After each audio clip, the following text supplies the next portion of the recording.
Ganito yung perfect na itsura na maganda yung pagkakaihaw. So, mabilis balatan. Yeah, see? Tapos yan yung masarap pa yan na i-mash.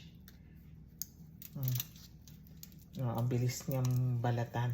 So, ayan na. Ngayon, ikakat ko yung pinakaulo niya. Ganyan ang ginagawa ko. Then, imamash ko siya, di ba? Napakadali. Tsaka iba ang lasa niya. Mas masarap. Kesa yung hindi siya gaanong naluto. Ito, mamaya yan pag niluto nyo, maglalabasan. Ito yung ingredients natin. Garlic, onion. So, more tomatoes. Yan ang nakakapagpasarap dyan. So, eggs. For now, 4 lang muna yung igagawin ko. So, tingnan natin. Minsan, matakaw to sa itlog. Tapos, yung eggplant nga. Ang pampalasa natin ay yung patis. Okay. So, ngayon, bawang.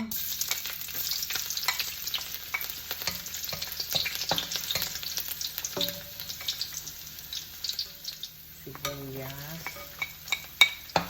So, pwede naman natin pagsabayin yung sibuyas at kamatis.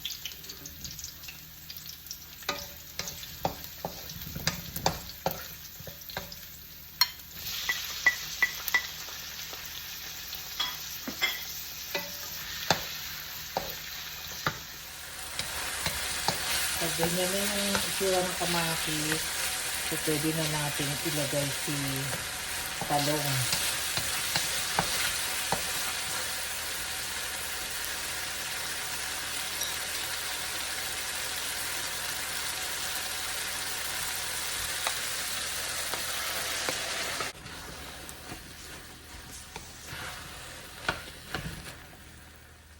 So, dalawa muna ilalagay natin.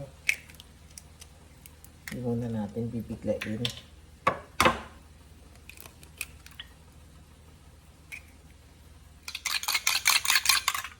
Halo.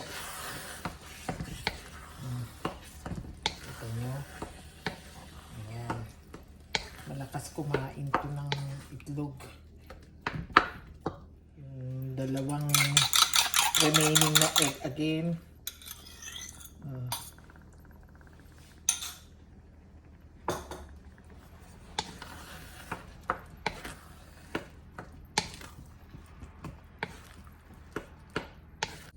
Ngayon, lagyan natin ng 2 kutsara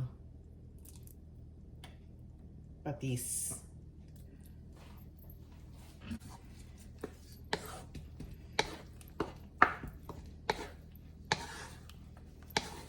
Ayan. Almusal na kami bukas. Ayun yung sinasabi sa inyo, lumalabas siya. Talagang hindi pwede na merong balat. Although, kinakain naman talaga natin yung balat.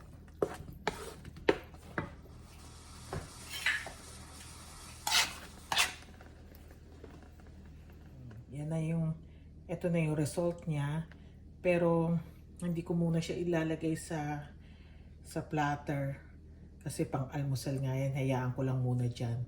Tapos bukas na lang ulit ng umaga. Tsaka ko siya ilalagay sa platter. Yung serving platter. Etong egg, may protein pa siya. So, inilalagay ko to sa, may orchids ako. Tsaka yung iba kong mga halaman. So, yun ang kanilang pampa-fertilize. So, hindi ko pa rin siya agad-agad itatapon.